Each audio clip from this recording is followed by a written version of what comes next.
Hey, what's going on, everybody? Welcome to Rookie Outdoors. We're doing a special project. So I just got done harvesting that hog this last weekend, and so I'm going to show you guys some like my favorite recipes as well as trying something new, which is creating sausage. So I just bought a meat grinder here from Bass Pro, and I'm going to be making a lot of my own meat and kind of doing some unique stuff with it. So I really want to make ground pork as well as sausage, kind of like the links and all that. And if I can, I want to try making some boudin. For those who are in Louisiana, you know what I'm talking about. But yeah, so it's going to be a super exciting project. Can't wait to show you guys just how to get started, because anybody can do this, you know, from going out harvesting a hog or a deer, whatever have you, and then making your own recipes and foods out of it and having something that you're going to be proud of and something that you enjoy. So with that, let's get started. Alright, so if you're trying to make sausage, you're going to need a few things. So over here, if you're trying to make sausage links, you're going to need casings. So these are sausage casings. They are essentially parts of the small intestine. If you're a meat, what's that guy, Steve Ranella fan? A meat eater, is that a show? Anyways, if you're a meat eater fan or Steve Ranella guy, you can actually harvest this yourself from the hog or deer, whatever you have you shot, and make your own casing. Here we have beef fat right here, and then pork fat right here. So I actually called my local Publix, which is kind of like just your grocery store, you know, your local grocery store. If you're in Florida, you already know what Publix is. If you're outside of it, you might not. But you can just call your local grocery stores that have meat delis and ask them for beef fat trimmings or pork trimmings. And oftentimes they have, you know, a ton of fat that they just actually throw out and get rid of. So it's actually, you can see here, no charge at all. You can actually go and a lot of times get this stuff completely free, which is cool because depending on how much meat you have, you can adjust how much fat per meat content. Over here we have our grinder, so you can make up, you know, grinder sausage. From there you can put on casings and everything. Alrighty, so first things first, we have the front shoulder here of the boar. What I'm going to do is I'm going to be taking all the meat off from the bone and essentially just going to be cutting it up in cubes, so that way I can put it into the meat grinder here, and it can from there grind it up and make it smaller, like you see, you know, when you buy hamburgers at the store. So that's what we're going to do right now. Alrighty, so I just got most of the meat off on here, so there's still like some little specks here, but you can use this for like making a stock. You can use it for I mean, that's probably going to be the best thing you can do with the rest of this bone now if you're going to be doing this. But there's a lot of meat on here. All the meat I stripped is here, but it's not ready yet. So you can see the silver lining and the kind of like the fat and stuff, and I think one of them has a tendon right here. You want to get rid of that. You just kind of want it to be looking like the meat right here. So that way when you put it in your grinder, it doesn't get all screwed up, because it's going to be kind of like membraney like this, and put it through blades. It's not going to be ideal, and it's not going to give you the taste you want. So you need to go through and get rid of all this stuff, and then from there kind of cut into like 1x1 chunks. Alrighty, so I just got done cutting and cubing up the hog. So this is all the meat from the hog. Now what I'm going to do is I'm going to put it on a scale. So what I'm going to do is I'm going to put the meat on the scale from the hog and then see how much that is, and from there I can calculate how much fat I need. So if you want to go 20% fat, you know, you can do that. Since this is actually like a fattier boar, I'm going to go with 15. You can see in the meat that he actually has some good fat on him already. So I'm going to go 15% fat, and then, you know, 85% with the pork. Okay, so I had to switch it up, but essentially here I moved them to the same bowls because they have to be the same bowl length, so you can get the or same weight of the bowl. So this is going to be 3 pounds, 11.5 ounces. I'm going to find 15% of that using Google, and then I know how much fat I need. I want to get 15% of that. All right, so I need 8.84 ounces to get me 15% of that according to Google. So right now I'm at 11 ounces, so I'm gonna just keep taking fat out until I get to that desired outcome. So I'm at 10,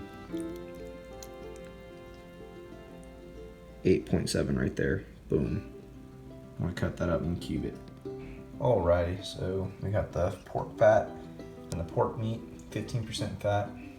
And all I'm gonna do is I'm gonna mix this up. Alright, we got it loaded up here. I have it on this setting here with the larger holes. The reason why is because I really don't want it to have the smaller ones right here, because that's just like, that's more like taco meat. I like mine a little thicker, so I'm gonna do that. Alrighty, so I just put the first batch to the grinder. You're gonna wanna do this a couple times, but you can see that it's now starting to come out, you know, more like a sausage. And you can, from here, after you grind it a couple times, you can start, you know, spicing it, which is the way I like to do it. You know, like I said, some people like to do it, you know, now and put it through the grinder a couple times, whatever. And then after this, you can put on the casings if you want to, or you can keep it as ground sausage. It's up to you, you know, whichever you prefer. Alrighty, so for those of you who are just trying to literally get ground, like kind of sausage, like patties, this is almost the end of the road for you. I mean, all you have to do is package it. So at this point in time, I'm going to spice it up. I'm not going to give you any advice on spicing because I've only done this a few times. I don't have any master recipes. I hope to learn some, you know, as I go through trial and error. Alrighty, y'all, check this out. So I just I did 4 different recipes. So I tried some different spices and see what's going to stick and what's going to be like, not the best. So check this out.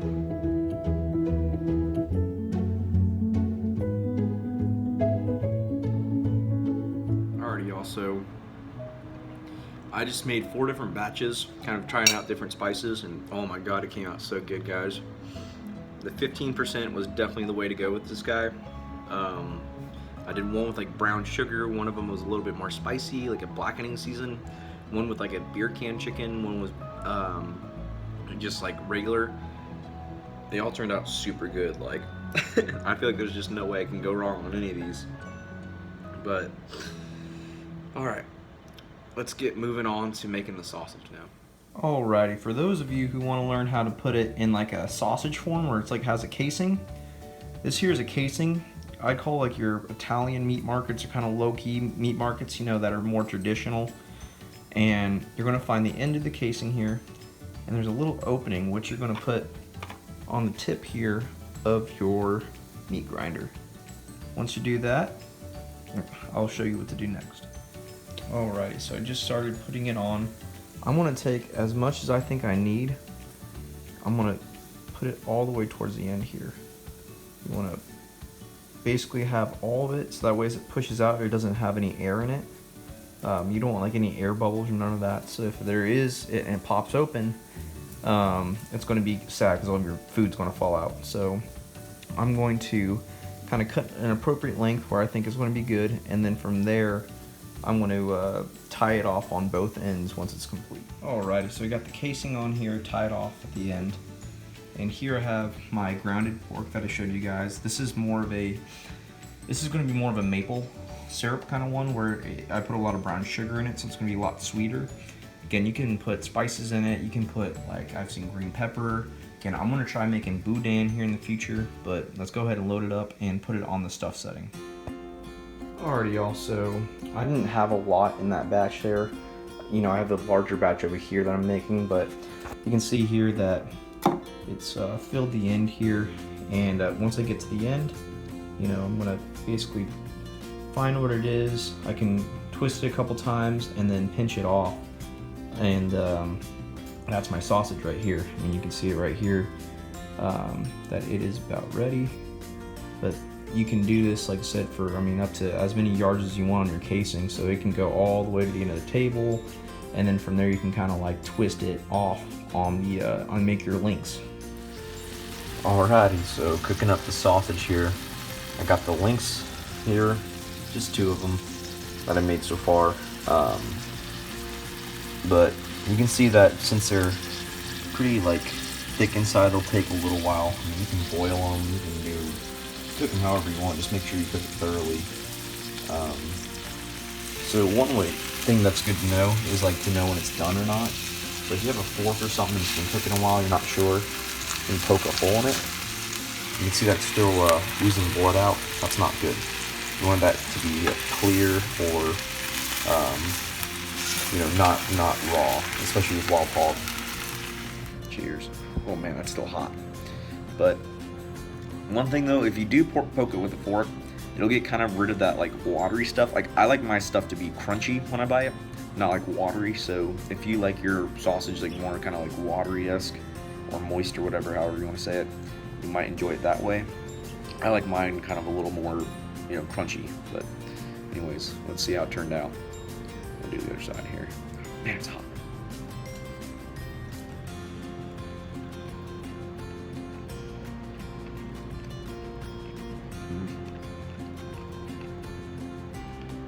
Yeah, it's good. I really wish I had some maple syrup to go with it. Like I think if it is had some more maple syrup, it'd be a lot better. But I mean, the way it is, it's pretty darn good. I mean, I can't complain. It's a little more gamey. I think it may be the casings that I have too, but it's definitely not bad. You can do a lot of things to like, change the taste on it or so forth. But I hope you guys enjoyed. It's something that I think is really fun to do, is kind of play around with like different styles of cooking and making your own, processing your own food and everything. So thanks for staying tuned. Catch you on the next one, guys. Bye.